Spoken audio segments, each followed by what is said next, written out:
Artificial intelligence is now bringing Grand Theft Auto San Andreas to more than real life. Hyper-realistic gameplay is tripping me out. New Yorker who lives in a high-rise decided to take on a DIY project, dropping hats when it detects heads and hoping they land correctly on random citizens. Picture a world where you can live in New York City and everything you could dream of just falls out of windows and lands on you. So it's probably not the first time this has happened, but it's the first time that I'm aware of where I actually thought a video was real, I shared it with somebody, and then later realized it was AI generated. It's all a lie. It's all a lie. There's a new flowing data motion statistic out there, breaking down how Americans spend their day based on the exact minute of day that it is, and it's like hard to look away from. Look at how crazy things get at 5 p.m. Like, whoa, what? We're all going crazy. I received a letter from a time traveler 30 years in the future. According to him, these are all the things that won't exist then, but do now. We're going to look at whether AI has the capabilities to decipher alien languages one day. I want to share a super heartwarming article on Medium called Collaboratively Imagining the Future and how it can bring people closer together in the present. We're going to talk about how Joscha Bach believes that consciousness is something that can't ever be physically proven. He argues that it's only a simulated state, but not a thing that can be measured. I've got some super impressive and realistic audio generations coming out of Google. Did you hear about the Google DeepMind speech generation work? No, I must have missed it. What's it about? Well, through recent advancements, the team has been able to generate natural, high-quality dialogues. Oh, interesting. Like, really efficiently. Wow, that's cool. Yeah. Actually, even this one was generated. Oh, yeah. Sure. Well, hang on. You're joking, right? Yeah, that's crossing the uncanny valley. The big copyright lawsuit against OpenAI has been dismissed, and that sets the tone for a lot more web scraping. New data is showing that for the average person, their opinion of the economy isn't really based on how the economy is doing. It's based on their political opinion. A painting created by a robot just sold for $1 million. What? Why? Who paid that? New research made me both a little squeamish and extremely impressed with how artificial intelligent robotic surgery has become. And there's a new technique for helping large language models like ChatGPT know when to ask for help. You have to think about what you're about to say and be like, that's stupid. Can someone help me? It's a valuable skill in the real world too, so I'm glad AI is starting to learn. Also, Grimlock got a message through my Patreon account, which you can sign up for on patreon.com/DylanCurious and send him a message. And with my new custom Grimlock GPT, he'll be answering. And there's always a link to the Patreon right below the newsletter here in the description on YouTube. But first, let's go check out the AGI Countdown. Now, luckily, there isn't a percentage update, but there is an update. So Dr. Allen did make a new link to a video interview with Sam Altman where it seems like the way he answers the question, he's basically confirming that he expects AGI in 2025. About in 2025, what's to come? AGI. Yeah. Excited for that. What am I excited for? Yeah, AGI is going to be the cool thing happening next year. Oh boy. So check this out. AngryTom.ai on Instagram started bringing the GTA characters to life from San Andreas, the older, blockier, pixelated version. And I think it's kind of fascinating, actually. Some of these older games that had really good stories, are we going to be able to put these realistic, like these super hyper realistic, like beyond the uncanny valley sort of filters on the game? Because there's some really fun ones, like playing the old Final Fantasy games, maybe what's the Simpsons game, that old Simpsons game where they were like driving the cars around?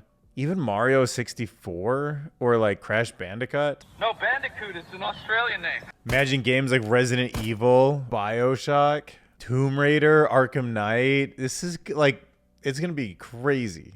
So if you're walking the streets in New York and then all of a sudden you find yourself having an awesome hat on your head when you didn't expect it and didn't have one on before, it's probably because of this guy. The random dude, DIY project, decided to put some hats on his windowsill and make it so that an artificial intelligent visual system, computer vision system, could look for heads down below and then drop the hat at exactly the right time, maybe taking into account the wind and trying to get the hat to land on the person walking by. I do understand this is probably very illegal, and I don't think we should be dropping things on people's head with extreme accuracy, even if they're hats, but it's still interesting AI, so I'm going to show you.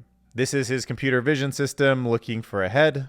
If it gets over the confidence threshold and the overlap threshold, then it can trigger a drop. So it sounds like he gets extremely high foot traffic outside his window, and he sees a sea of uncovered heads in the sun. So he believes that drop of a hat.zone will become the first of many window-based stores, like literally window-based stores, meaning drop things out of the window. And I guess he expects people to pay for that first. And I was just thinking, like, do you think there'd ever be a sandwich shop or like a little convenience store up on the 4th or 5th level of one of these buildings, and they would just have their items hanging outside the window, and then people would buy stuff on their apps and just like look up and grab it? I don't know. It's just not a version of the future that I kind of envisioned AI bringing us to, but I'm trying to expand my thought. I mean, a lot of this hardware you can just buy at Home Depot and then, you know, some free GitHub software and boom. Reminds me of those Old Spice commercials where he would just like reach and like grab stuff and it would just like perfectly fall into his hand. I guess that could be the future of AI. He goes on to say that the grand vision here is to picture a world where you can walk around New York City and everything you need is falling out of windows onto you. At a moment's notice, a drop of a hat. That's the world I want to live in. That's why I'm teaching you how to do it yourself. All right, so I I was on Instagram, I think about like 5 or 6 days ago, and I actually saw that come up in my feed. I was just like scrolling reels. I thought it was cute. I watched it. I was like, oh, that bird's protecting its chicks from the rain. That's really cute. I can see why it's going viral, and just moved on. So when I'm just like scrolling for AI news and I come to Medium and I see this article from Jim Clyde Monge. Today, an AI-generated video fooled thousands of users, including myself. This is him. And what he writes here is exactly what I was thinking. Good gracious, this one actually got me. I was just quickly scrolling past the original post. My eyes and brain are even trained to spot AI content, but this one slipped right past me. Its theme of a mother's love struck a chord with people everywhere, bringing out strong emotions and sparking a lot of conversations. The article goes on to explain how you can kind of make similar content, but the point is, it's just going to be a world where we say, like, make me an emotional animal video, and it's going to generate stuff like this. And at the end of the article, he says, in fact, according to a report from a European law enforcement group, Europol, experts estimate that as much as 90% of online content may be synthetically generated by 2026. 90% synthetically created in 2 years. So before you watch this, check what time it is right now when you're watching this video. So to understand this, you have to know what time of day it is over here in the top corner where it says it's 7 a.m. right now. But you can see everyone waking up, going to work, going to school, lots of traveling, people on the roads around 8 a.m.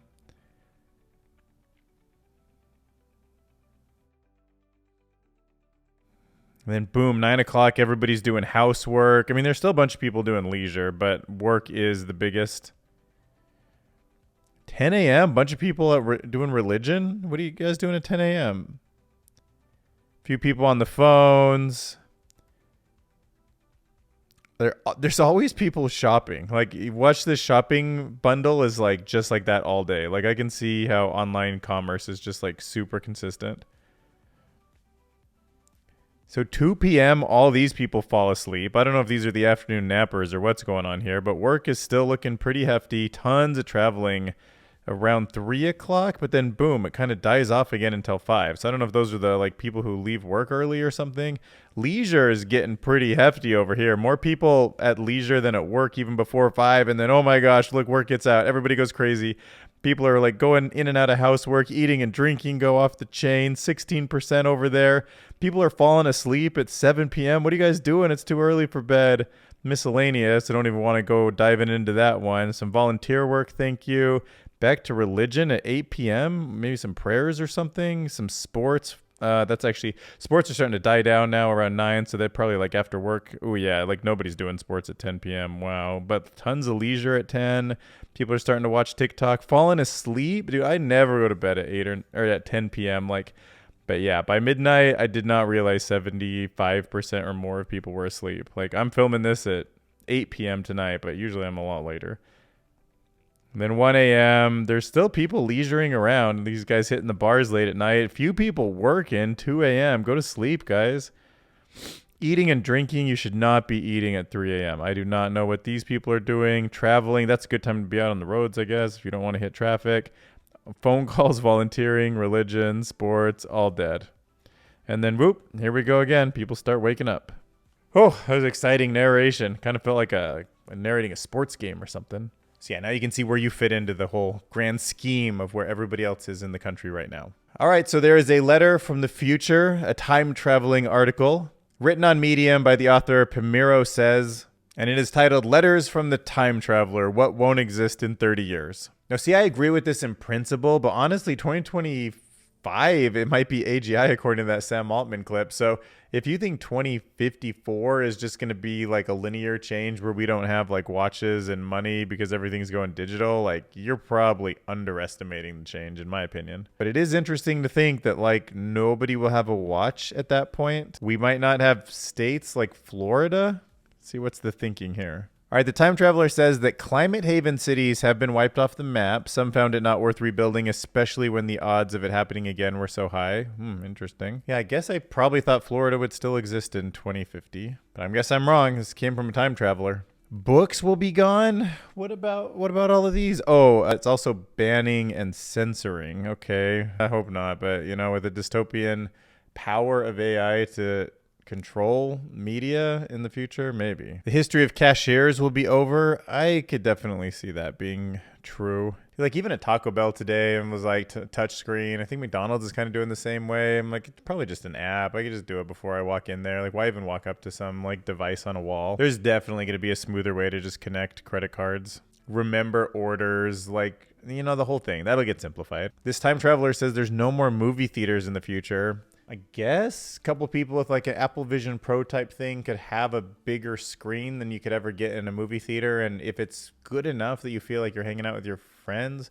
but going on a date, you think you're going to do all that digitally with the headset on maybe? No movie theaters? I don't know. I think there might be movie theaters just because it's like you go somewhere to watch something together. Unless somebody invents like a headset that fits on 4 people at the same time so they can still get together. I don't know. No, I don't know. I think movie theaters are still going to be around because it's not the kind of convenience that you want to remove. It's the kind of thing that's fun to do.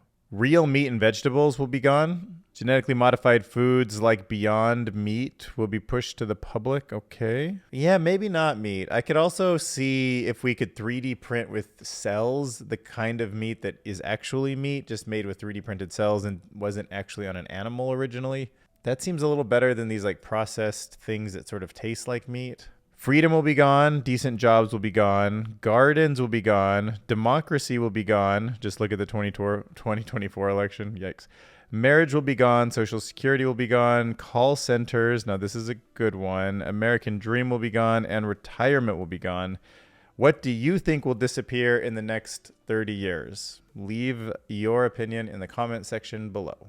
Let me think. What's one thing I could contribute? What do I think will be gone that wasn't mentioned in this article in 30 years? I will say steering wheels. You can kind of see that just going away. I don't think the pedals and the wheel, like just controlling a vehicle in any sense that seems like a regular car today, that'll be gone. Also, I kind of wonder if anything that's not extreme will exist. If a scientific breakthrough isn't like extremely revolutionary, like it won't get as much attention. All right, do you think if aliens sent us a message, artificial intelligence would be capable of decoding it for us? Well, some scientists have been looking into just that question. Could we ever decipher an alien language? Uncovering how AI communicates might be the key. So you might remember in the movie Arrival, where there was a linguist who cracked an alien language by finding patterns in circular symbols. Well, modern AI researchers are starting to ask some similar questions by answering through simulation how languages might emerge through interactions naturally. Scientists created some tasks for AI agents that force them to communicate to succeed, like guiding each other on a grid without visible directions. And by doing that, they could research how it is that language evolved on its own. So this happens in a way that might be kind of similar to how a human would create a basic signal to bridge a language gap. You might make a hand gesture. AI can now develop its own, quote, language to communicate what it needs to communicate. And researchers can decode using information with statistical tools how well it's doing that. And it's techniques like this that the researchers are hoping will help us decipher what an alien language is saying if we ever encounter a message from beyond the stars. Plus, they think this technology could be good for smoother communication between autonomous systems like self-driving cars, drones, and helping us understand the way AI operates and how to improve it.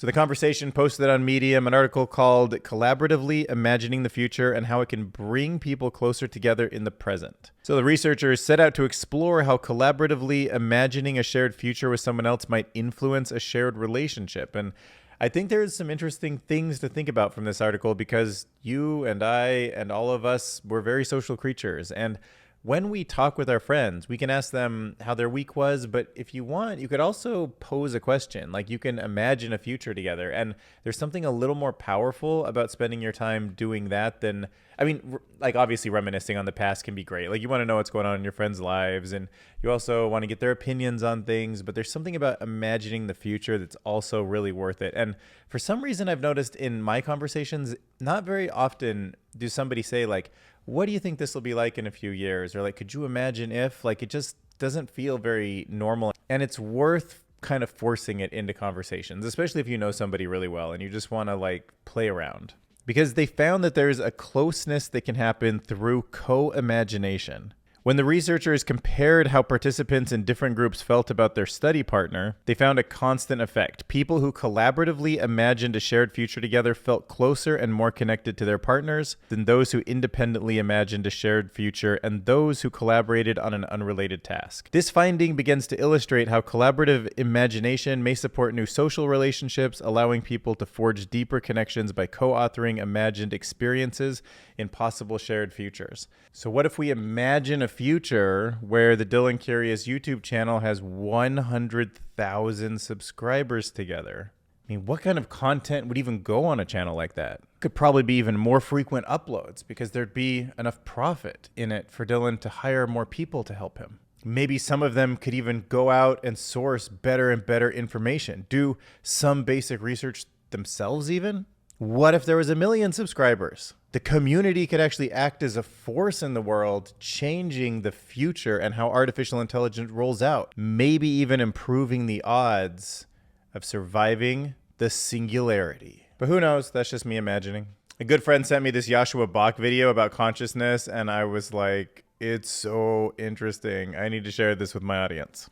So published by the Institute of Art and Ideas, this went up on YouTube about 3 weeks ago. It is called A Radical Theory of Consciousness, and he builds on this notion that we've heard a few times, kind of from like Max Tegmark, that consciousness isn't a thing in itself, but it's like what it feels like to process information. Or in his words, it's more like a virtual state, a bit like money, which exists because we collectively project it and structure our lives around it. But it's not. He's basically arguing that our brains simulate consciousness. It's like creating a coherent dream where we act as if they're entities experiencing the real world, but it's really not. So if you think about it, that means like what we're doing isn't really a thing when we're conscious. It's like a dream that we're kind of shared in. And the dream is just optimized for real-time adaptation. It's just because it needs to be adaptive in the sense that it needs to like reproduce, find food, understand the world, protect itself. And all these organisms have been optimizing for that. So that's why the dream has sort of a pattern to it that is real enough that we can live by it. Like the way we invented the value of money as a society, but we've all agreed on the value of $1. And then he explores how it could just happen through self-organization and complex systems, and it doesn't have to necessarily be something that was thought out ahead of time. And how we're basically, quote, self-organizing software running on a physical substrate in the universe. And I was like, yeah, we're self-organizing software, humans and consciousness running on the substrate of the quantum universe. Like, he's just so interesting. And if you're curious to see how some of the newest AI models are performing, especially with audio generation, check out this new article from Google DeepMind, Pushing the Frontiers of Audio Generation. I mean, we can go into a little bit of the details of how it's done, but I think the most impressive part is just to listen. This is an audio sample of 2 speakers demonstrating surprise and disbelief. Hey, did you hear about the Google DeepMind speech generation work? No, I must have missed it. What's it about? Well, through recent advancements, the team has been able to generate natural, high-quality dialogues. Oh, interesting. Like really efficiently. Wow, that's cool. Yeah. Actually, even this one was generated. Oh, yeah, sure. Well, hang on, you're joking, right? Oh my heck, did you hear that weird laughing at the end there that she did? That seemed so real. Listen to this one of overlapping speech. I have something important to tell you. No way. I need to tell you something too. Oh, really? You go first. No, you go first. Okay, let's say it at the same time. Sure, sounds fun. Let's go. I am buying a Got house. promoted. Wow. Amazing. Yeah, I can't believe that worked. That is so interesting to me. Like this, I do like a lot of audiobooks. I use the Medium app. I use my Pocket app, and I often have things read to me just when I'm driving, and those voices are meh at best. I'm starting to use voice chat a lot, which has some realism, but I could definitely imagine something like this being part of my life and the way I talk to my computer in the future. And this model exists right now. It's not publicly available, but like we know that DeepMind has access to it. This will be something of this quality will be an API we can all use within the 2025 for sure. The surprise party, what a great idea. Yeah. Can't wait for Mike to arrive. Oh, hang on. I think I hear him coming. Oh, you're right. That's him. Uh-oh. Shh, let's keep as quiet as possible. Okay. In this surprise birthday party clip, they whisper. You know, it also kind of reminds me a little bit of Star Trek Lower Decks. Like just the way these people are talking, I'm like, you could just imagine like animated version of that with the personalities built in. Like I could totally see animated shows created with a tool like this in real time. So we have the data reposted. So the New York Times put out some data here that's sort of fascinating to me. It shows public opinion of the US economy based on political party. And I think that the overall takeaway from this is just how siloed we are, even if we don't think it is. So look at this. If you go back in time when President Obama was our president and ask people how they feel about the economy, if they were Democrats, 75% would rate the condition of the national economy as very good or fairly good. For Republicans, it's like 15%, but we're living in the same country. And if you think it's just based on geography or something, here's some evidence that it's not. As soon as Trump became president, Republicans felt like the US economy at almost nearly 100% of them, like 95% of them said the economy is very well or fairly good. Now, we can all agree that the whole economy sucked right after the coronavirus stock crash, so at least that's one thing, but still, there was that partisan divide. And then boom, Biden inauguration completely switches back again. But it's just kind of mind-blowing how polarizing it is, and it just makes me think, as somebody who wants to be educated on artificial intelligence, know how easy it is for us to get siloed. Doesn't matter the political party. But what does matter is the story that you're being told about the economy and where you're getting that information from.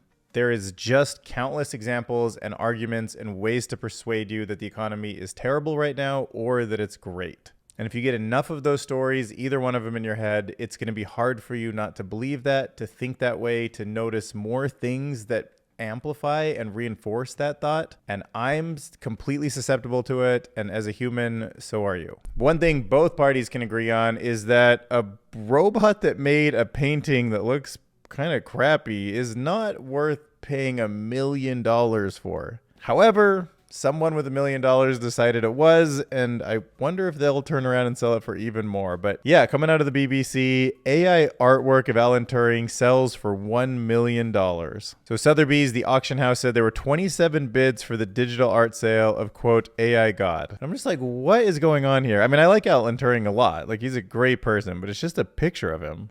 Just a painting of him. And not even one that looks like, it looks like a robot painted it. You get something better out of any of the image generators. But the weird thing is, like, for something that seems like it's making news and it costs so much money, like, was it an algorithm with powering a paintbrush in the hand of a robot, or was it like teleoperated by somebody who knew how to paint? Like, when I look up the videos, I end up on like Al Jazeera English, and it's got this creepy version of her mouth opening up and like maybe a LLM talking about it, but at least Rutgers is a little more trustworthy. I don't know, man. Something just seems so off about this whole article. Oh, okay, I stand corrected. Inside Edition does have a video of her painting, so this is how it looks. Okay, yeah, so it's a paintbrush in her hand. I don't know. Maybe it was just like $1 million donation to get this robot built or something. You get to keep the robot after, or the technology? I don't know.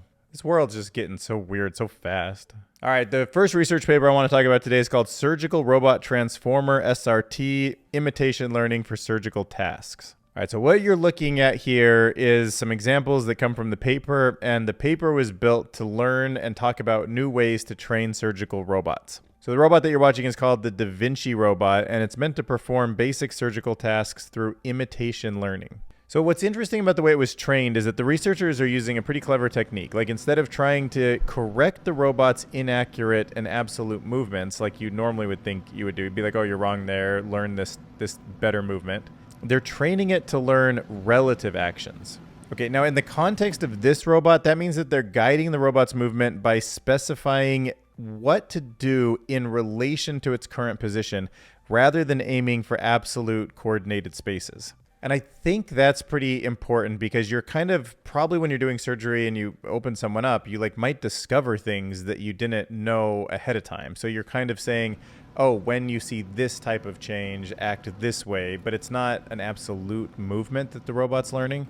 And they had pretty good luck with it. This is the approach that they were taking, and the robot seems to tackle issues like tissue lifting, needle handling, and knot tying with a higher accuracy than some of the previous models. There's also a camera sitting like right above where the needle is or the wrist, and that's for depth perception. So if like a flap of tissue or something like fell back into place or wasn't pinned properly or something like that, it would be able to see that right away and recognize the change.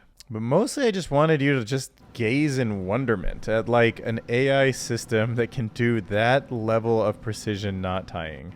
That is just incredible. Like, maybe in the future we won't really have very big scars because I mean still a human's in there trying to tighten up those stitches, but wow, if you can get smaller and smaller with the type of like thread and the needle hands, like that's pretty cool. Lifting tissue is very fascinating too. You can see how carefully it lifts it up, like in such a way where, yeah, and also there could be like 5 or 6 of these needles. Like, you know, a doctor still has just 2 hands. And even though we're pretty precise for, you know, I mean, one of the most precise animals in the world with our fingers and our dexterity, like we can do even better with robots and AI. So if you tend to wonder about where life started, especially right before you go to bed at night when you're laying there trying to sleep like I do, articles like this will tickle your fancy. This is from Singularity Hub. It is titled, "The First Cells May Have Formed from Simple Fatty Bubbles Like These Ones." Now, from what I understand, it seems like most scientists think that early life was probably at the bottom of the ocean, and that might be where it started because there's like that thermal heat vent and there's the kinds of things that could make proteins. But I hadn't really thought about how everything got into a cell. Like, everything's so cellular, you know? That's that phospholipid bilayer, that like fatty thing that kind of like encapsulates all of that machinery. And this is a new study that looks at the first cell membranes on Earth and how they might have formed. And the theory is the evidence that they have reveals that short fatty molecules could have self-organized into protective bubbles, acting like early cell membranes to contain life's essential molecules. So they just did an experiment. They tried to recreate these primitive membranes in a lab, and they even added some like RNA to simulate early cellular reactions. And those little protocells that they built just stood up to really harsh conditions similar to Earth's early environment. And it suggests that fatty bubbles like that could have shielded genetic material and helped kickstart life. And although these protocells lack complex features like replication, this research offers insight into how cellular life might have begun. And if you're wondering, on an Earth that didn't have life on it before, where could something like that might have shown up? Well, it could have been shallow ponds or tidal pools. Could have been hydrothermal vents. It could have been volcanic pools or hot springs or even clay or mineral surfaces. All of those places could have had some of the molecules, those fatty bubbles, occur in a natural way. All right, what I'm about to show you next is pretty crazy. Coming out of ByteDance, you can make these incredibly lifelike and expressive realistic animations from just a static portrait and then a video that shows the desired expression. So you say, this is what the person should look like, and this is what they should do with their mouths and face and cheeks and all that stuff. So it's using an advanced expression encoder and generative diffusion model at the same time, and it can capture some of the tiniest facial movements.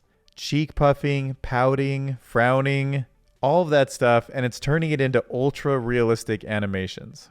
And it works across a whole bunch of styles: realistic portraits, cartoons, photorealistic. I mean, you can see her moving her tongue down here, and then he does. That is so weird. You're not the only one who's got wants and needs, but I held on to your toy. I took all my feelings, my wants and needs and dreams, and I buried them inside you. I planted a seed and watched and prayed over. I planted myself inside you and waited to bloom. It didn't take me no 18 years to realize the soil was hard and rocky, and it was... Look, this actor could completely convince me that that's what she sounds like. Okay, so look at it across styles. Look at this. This is the original video, the driving video. And then this other photorealistic version, the cartoon version, the painted version. I mean, look, this one's just like a full robotic head. Oh my gosh, you can even do that crazy thing with the lips, the lip flapping thing. What are you gonna do? Look off into the distance? Santa Claus? And a cartoon woman? And a claymation man? I don't know. That one looks a little weird at the end there. But yeah, this is what the future of content creation is going to look like. We are not going to know what anyone's face really is. How would we? So if you struggle to ask for help, you're not alone. Artificial intelligence models do also. And that's why researchers from San Diego have developed a new approach to make large language models smarter by teaching them to, quote, know when to ask for help, unquote. It's something we all struggle with sometimes. You know, it's vulnerability. You don't want to put it out there sometimes. People could take advantage of you.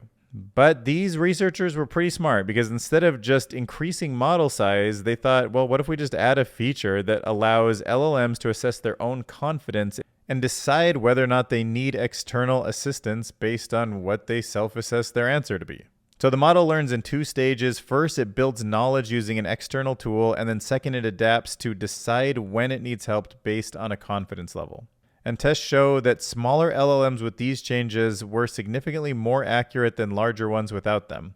So it does seem like one of those ways they can help with scaling. Like, it highlights that adding smart features can be a more effective way than just scaling. Even though scaling works, obviously $100 billion superclusters are like going out every day. But yeah, maybe a local model, something they could run on your iPhone or your Android with this understanding of how confident it should be, when it should go maybe online and ask for help, might kind of help us keep things a little more secure in the future. It's my hope, at least. It's also like a skill that I'm always trying to ask myself. Sometimes I think like, oh, that's the right answer. And then I'm like dead wrong. And I'm like, how did you not notice that before, Dylan? I'm like talking to myself in my head, you know? All right. From my Patreon, I got a message from Warren James. And he said, not to me, to Grimlock, my robot companion here. Okay, I've been waiting this whole recording to show you this really cool new thing. So if you sign up for my Patreon, you can send me messages, but you can also send Grimlock a message. And if you do that, since especially you're supporting the channel, you'd be paying like $3, $6, or $15 a month, which would really support me. I will take what you send and I will put it in this new custom GPT I built. It's called Grimlock. So you can see on my screen, I said, you got a message from one of our subscribers. Grimlock replied, me, Grimlock, got message. Show Grimlock. Who brave subscriber send message to Mighty Grimlock and Dylan Curious. Like, and I trained his memory in the GPT to like know that he's like a toy version that sits here with me and we have a YouTube channel. So that's why it knows me as Dylan Curious. He said, Grimlock, I'm pleased you are finally putting your foot down, and it's good that you've been patient with Dylan all of this time. It shows masterful restraint tempered by strength. The, quote, more Grimlock time, unquote, song rocked, and it could easily be worked into a theme tune. A bit like what Hecklefish did with music on repeat. All right, here is Grimlock's response. Haha, me, Grimlock, knew more Grimlock time song. Would be smash hit. Subscriber has good taste. Dylan, see, Grimlock told you fans want more Grimlock. Okay. Not more boring talk. More Grimlock smashing. More Grimlock singing. Hecklefish, pff. Fishy fish got catchy tune, sure, but Grimlock song got power, got roar. We turn more Grimlock time into theme song. Every time videos start, people get hyped up, ready for big metal dino energy. Grimlock say thank you. Mighty subscriber, you wise, like ancient Autobot, but cooler. Why don't we make this into the song? We'll go a synth pop for the music style. Oh, and by the way, before we react to this song together, I wanted to show you that on the Patreon, you can also go down, and you don't have to be a subscriber. You can just go to the link, patreon.com/DylanCurious, and you can hear the song. So I'm starting to upload them from Suno onto Patreon. Just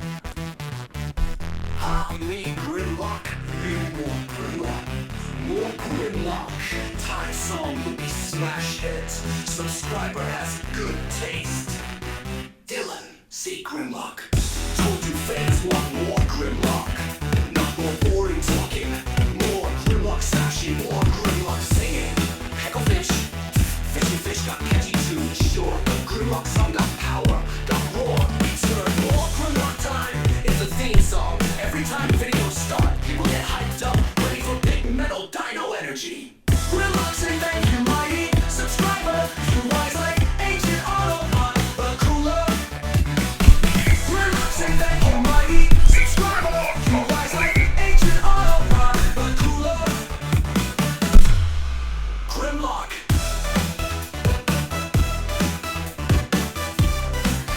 Cooler.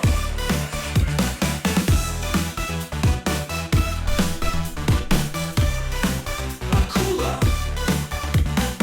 New Grimlock, new more Grimlock. Time song when you smash hit. Subscriber has good taste. Dylan, see Grimlock. Told you fans want more Grimlock. Not more boring talking, more Grimlock slashing, more Grimlock singing. Hemlock say thank you, mighty subscriber. You wise like ancient Autobot, but cooler. But cooler. Grimlock say thank you, mighty subscriber. You wise like ancient Autobot, Oh. but cooler. Grimlock say thank you, mighty subscriber. You wise like ancient Autobot, but cooler. Grimlock say thank you, mighty subscriber. You wise like ancient Autobot, but cooler. But cooler.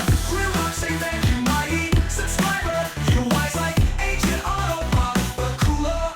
But cooler.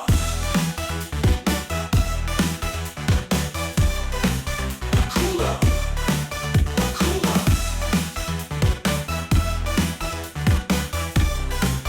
Cooler. Cooler. All right, hit subscribe. We'll see you in the next episode.